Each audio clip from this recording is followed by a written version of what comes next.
It's Loris Duhawks. They educated me very well. Did you get that for contributing to the NIL fund? Yes, I did.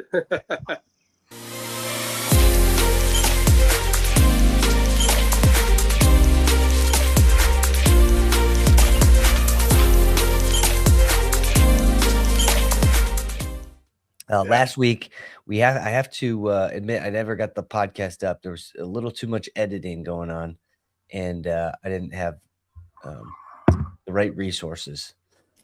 So we were a little all over the place last week because of I don't want to mention whose fault it was, but I want to start off this week on a positive note.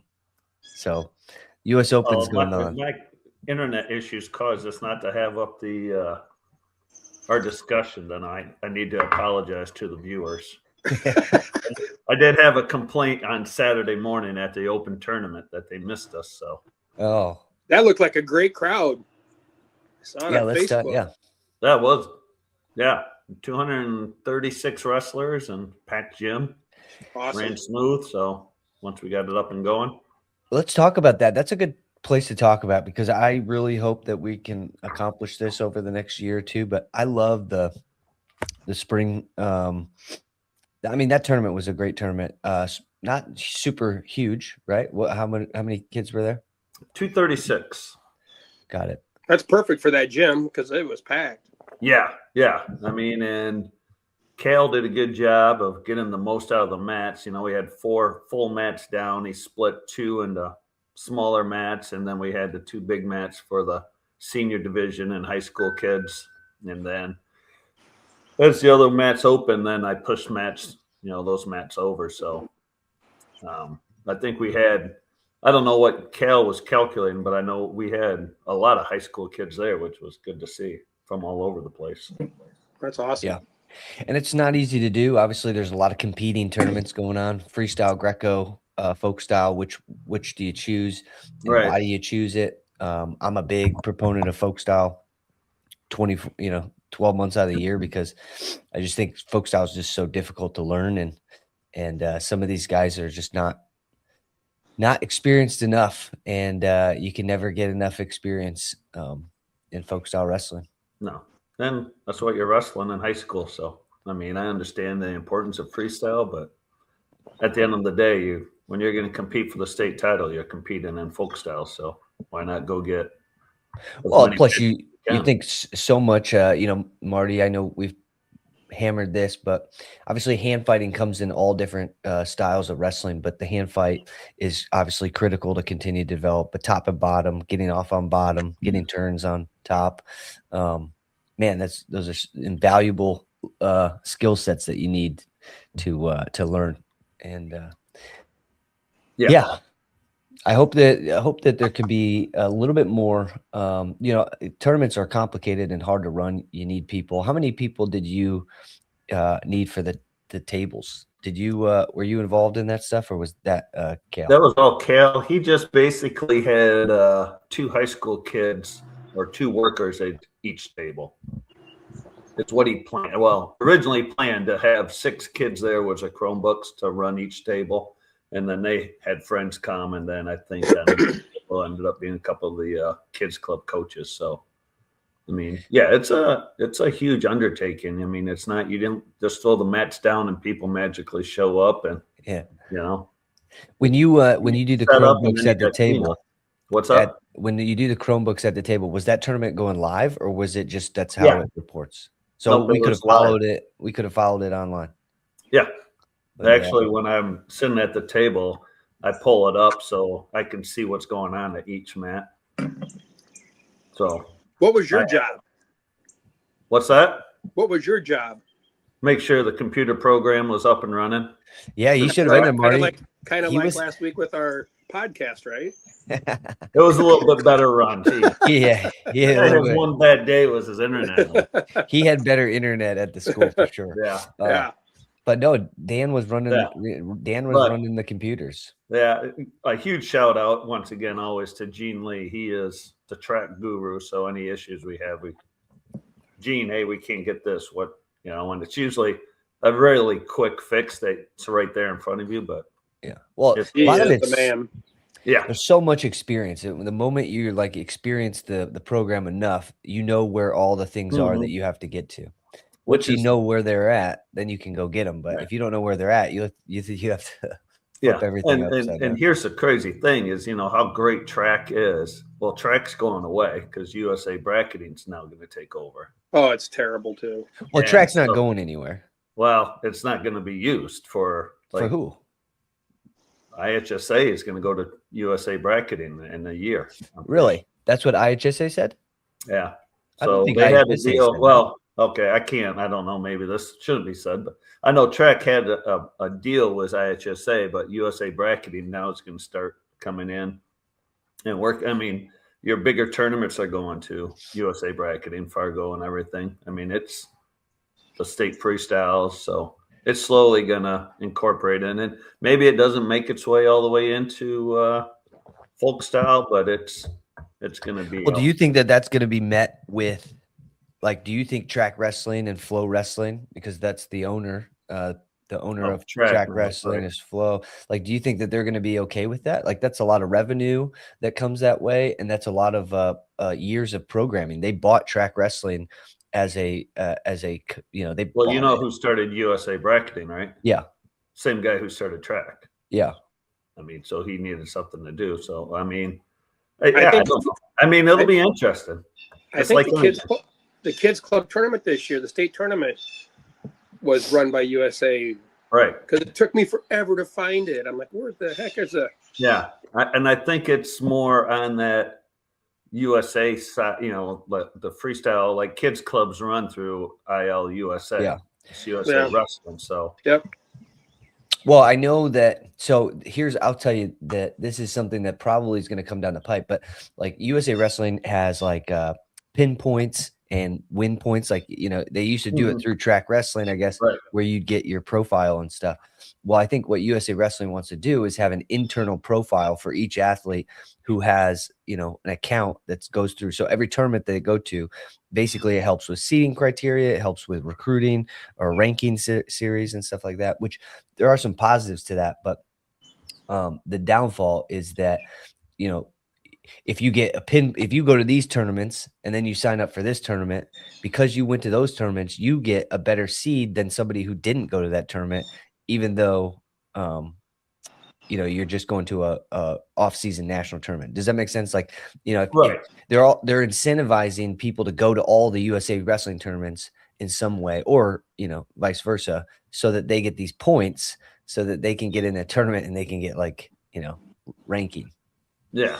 Where that'll come into would be, like the state freestyle tournament and like Fargo, what's your ranking points. But No, I mean, it comes into postseason nationals, preseason nationals, all yeah, of those. well, like your bigger things. But I think like when you look at some of those, I think they have other data points they look at.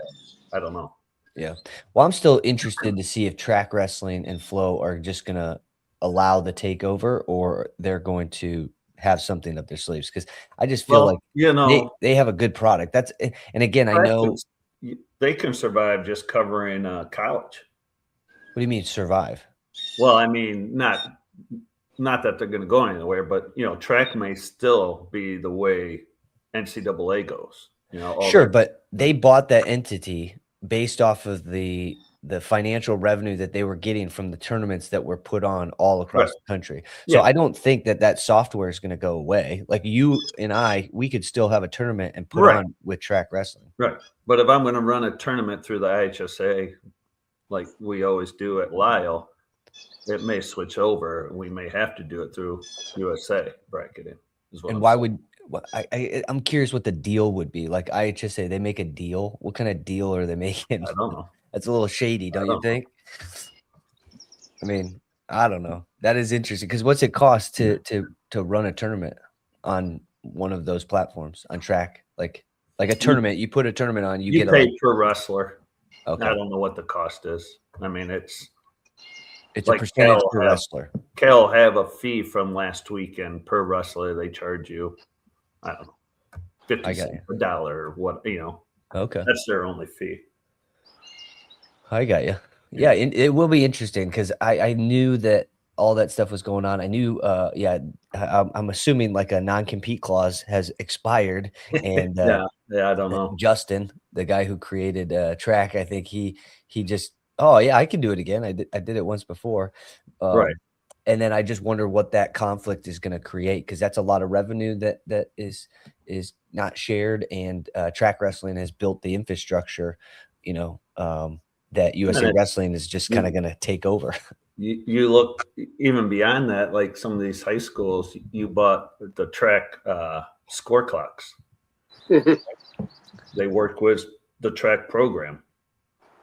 So they're not independent. Like you can't just use them for anything. You can, but I'm saying, I mean, you buy them because everything's tied in right to your computer program. So when you run that tournament, what's happening match side goes automatically right into the tournament. Yeah. So I mean, there's a lot of moving parts. So we should go back to paper brackets. Charlie on the wall. Charlie Fletcher never stopped doing those. Here's a question: do you think in those meetings, and he would be like writing things out, and it was there. You guys are old school guys, right? You're older. I'll say old school, so I don't necessarily call you old. He's talking about you, Marty. He's not talking about me at all. Technology is my friend. Do you think that any of that nostalgia could be actually like attractive to people? You're like, this tournament's going to be on paper. You got to get it. You get whatever. You got to fill in the brackets and everything. Yeah. You think that nostalgia, like people might like that experience. They've never had it. None of these kids have had it. Here's the thing. Like you still go to you go to the Big Tens and out there, and people are still filling in those, They are. And they're not waiting in line like they used to, though, at Nationals. Remember that? No. You get the paper brackets, or you see gigantic line. They'll still be filling them in, sitting there. And, they still post the brackets out there. And, it's the same thing as baseball. Some of those people just love doing the baseball thing during the whole game. Yeah. But isn't that part of like the experience of a fan, like a viewer? Well, you miss out if you're looking down, and then next thing you know, there's a guy on his back. Yeah, but I thought you always filled it out. I thought you'd always fill it out after each round. They would call out. It'd be difficult to do to remember all those matches. Yeah, that's why you go to the computer and you look. Oh yeah. It is interesting to see how technology like comes into things like wrestling and how it impacts like how an event actually unfolds. Right, that is pretty interesting. When it's good, it's good. When it's bad, it's bad. You never live it down, I guess. Yeah. We can't even get a podcast up. Yeah. Moving on. Let's go into this week though. U.S. Open, U20s, same weekend. U20s is just a younger division basically, but some college guys are in it. U.S. Open's everybody. Veterans division is happening right now. I know Logan's Buddy Staver from Lena Winslow. They're out there, and Logan is wrestling. So good luck to him. I think he's wrestling today. So is today the Masters? I believe so, in the Masters division. Yeah. He was telling me last weekend that they were going out there. It's in Vegas, isn't it? Yeah. I might go next year. Yeah, if they get into the senior mix. You're gonna get into it, huh? I look at the weights though. The weights are not very good for me. It's either way up or way cutting a lot of weight. I'm like, I think I'll just stay where I'm at. I saw a picture the other day of a guy who's pretty old wrestling in an old timers tournament, and I could definitely still wrestle. I wrestle like 4 times a week right now, and I feel good, so I could do it, but I don't know what the point is. But I went up to Kids Club towards the end of the year and ran a practice for them, and just wrestled with a few 7th and 8th graders that are halfway decent. I couldn't feel my neck for a week. They learned really quick when I clubbed them in the head one time. They came back and started clubbing me in the head. I'm like, oh, good, you guys learn quick. Yeah. This isn't fun anymore. It probably wasn't that hard, but you've had so many sustained blows over so many years. A flick will knock you out, Marty. Yeah, my neck is like a toothpick. Not much left in it. Yeah. Well, are there any matchups off the top of mind that you think are going to be interesting to watch this weekend? I can tell you mine. If it happens, another rematch between Messenbrink and Carr, that'll be incredible. I didn't think he was wrestling. Who? Carr? Or, I thought I saw him on the. I thought I saw that he was not in. Okay. He wasn't ranked. I looked at the rankings. I don't think he's wrestling this weekend. I know Bosch has a list. He has some good lists of U.S. Open pre-seeds. I'll share this with you guys. Because that was some of the talk. They said he hadn't registered, so they thought maybe he was. We can go pre-seeds at let's start actually at 57 kilos. We got seed Spencer Lee, Luke Lillidahl, Liam Cronin, Sheldon Seymour, Anthony Knox, Eric Barnett, Max Gallagher, Antonio Mills. Luke Lillidahl, national champ this year. Spencer Lee, obviously returning world team member. I think that's your marquee matchup, isn't it? Yeah. Don't count out Eric Barnett. Eric Barnett, All-American from Wisconsin. He's been coaching. And when you start coaching, you get better. And he's been active. So I'm a big Eric Barnett fan of his wrestling. Freestyle is a little different than his style. You know, his style is definitely much more conducive for folk style, but he's been doing the claw wrestling, the other like little league that they're trying to start up. So Eric Barnett's been training, so he won't be a pushover. Let's just say that. 61 kilos. We got Jax Forrest, Seth Gross, Marcus Blaze, Ben Davino, Austin DeSanto, Michael McGee, Nathan Tomasello, and Nick Bouzakis. Whoa. Just like 130. Yeah, what? That's just a loaded weight class, sir. What happened was Fix. Is he done? Good question. He hasn't competed in a long time, and I don't know. Maybe he just hung up the shoes, and it's hard to say because I know he's been training with Fix or with Jax Forrest, and he's a coach, and so maybe he's just looking to take a little bit more of a coaching role. And I thought I saw that. Who's Nikki Soriano was going to be wrestling this week. Yeah, I think he's up a weight, another weight though. Yep. Well, going into I'm 61 kilos is crazy. Jax Forrest, Marcus Blaze, Ben Davina. The top four guys are amazing, and then DeSanto and Tomasello. I mean, and Bouzakis. So those seed guys. 65 kilos. Joey McKenna, Vito Arujao, Aiden Valencia, Jesse Mendez, Brock Hardy, Bo Bassett, Bo Bartlett, Nick Suriano, Wyatt Henson, William DeCracker, Pearson Manville, Nathan Desmond, Cale Peterson. That one is a little deeper. Yeah. So I didn't realize Vito moved up, huh? That'll be interesting. Yeah. I don't know. I mean, moved up for this because we're in a world team phase, right? Not in a Olympic cycle. Right. So he might just be up for a little bit, but not sure. Yeah, but that's a great one. I mean, Jesse Mendez, Aiden Valencia, Brock Hardy, Bo Bassett, Bo Bartlett, Nick Suriano. I mean, yeah, those are amazing weight classes. So that one's a good one. 70 kilos, Alec Pantaleo, Caleb Henson, Tyler Kasich, Ian Parker, Ridge Lovett, Edward Scott, Melvin Miller, Jackson Joy, Cody Chittum, Chance Lammer, Jaden Abbas, Dane Morton. A couple national champs in there. Tyler Kasich, I'm interested to see that kid because everybody's it seems like everybody's counting him out on being on the roster next year for Penn State. Yeah. But I think he's going to be around. And then 74. So you were right. It does not look like Messenbrink is in there. That's too bad. But David Carr will have a ton of guys. There's 8. I'm not going to read off all of these guys. There's 18 of them. But we got Cannon Webster. He's wrestling. Bryce Endonian, Peyton Robb, Will Lewan, David Carr. 79 kilos, Chance Marsteller, Dean Hamidi, Evan Wick, Keegan O'Toole, Patrick Kennedy, and Simon Ruiz, Bernie Truex. Yeah, that's a good weight class too. I mean, Marsteller, Hamidi, O'Toole, and Kennedy. That should be interesting. Marsteller seems like he's been wrestling forever now. Yeah. And it's interesting for some of these guys who are now on the world teams, like in that weight area, that are finally getting the chance because Burrows isn't there. Well, you're saying the chance to make the team?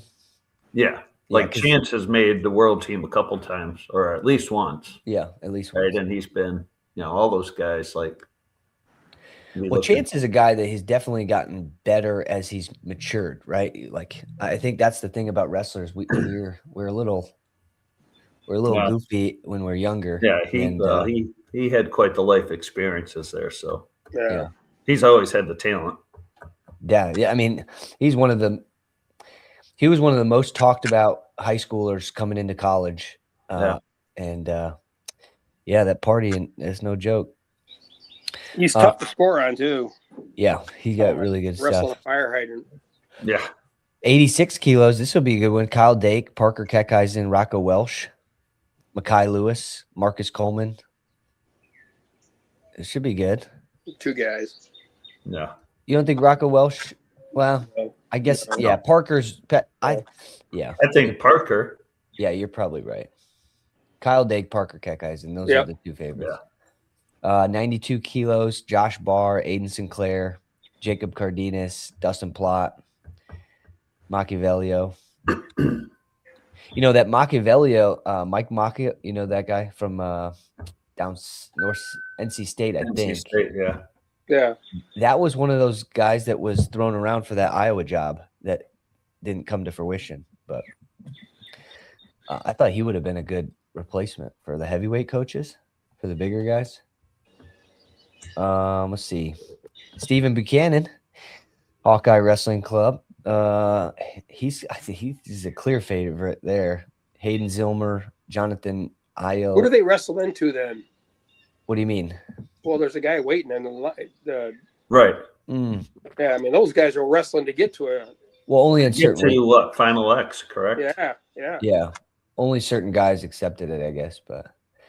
But here's 125 at U.S. Open. Mason Paris, Wyatt Hendrickson, Kirk Fleet.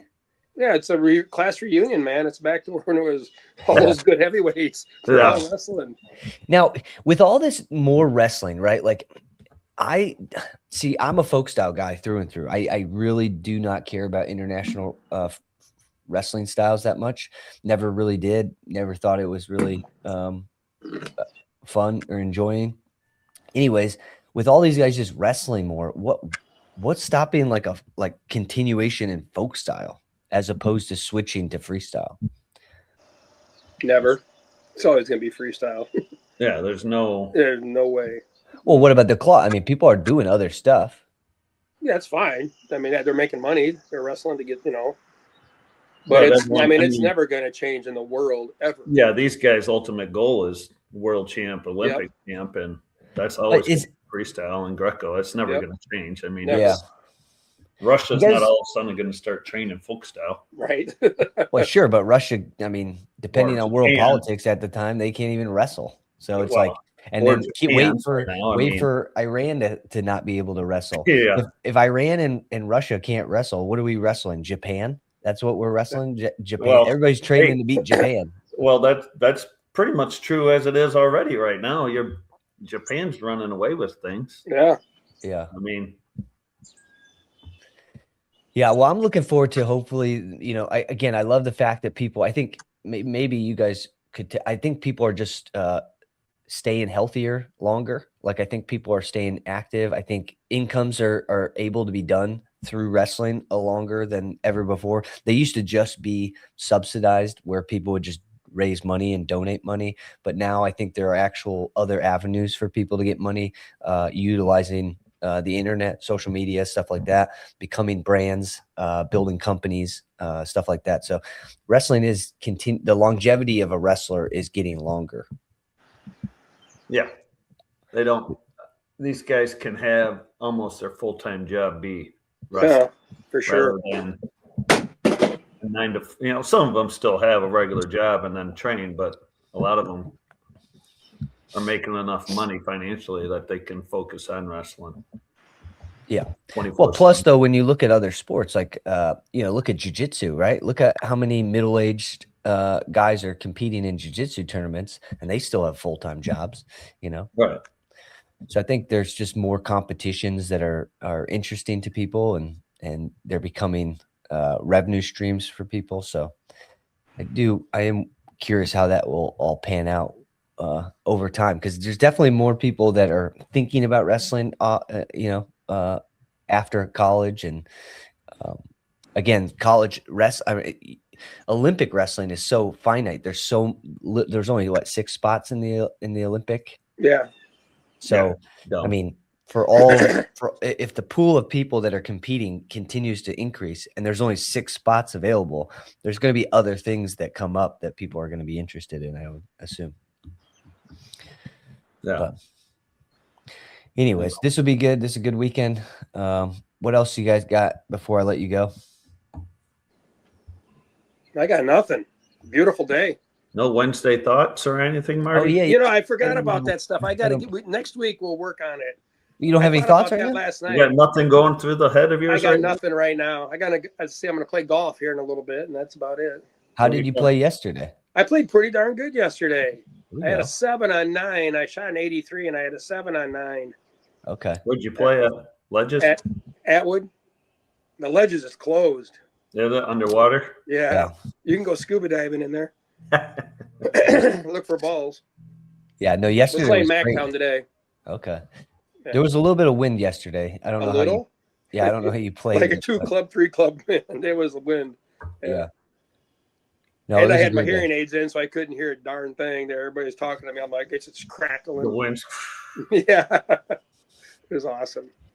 Yeah. Good stuff. All right, guys. Well, I'll let right. you guys go. You have a good day, and good right. luck on the golf course. And yeah, we'll talk next week. I think it's great that we're going to try to keep this up all year long. Yeah.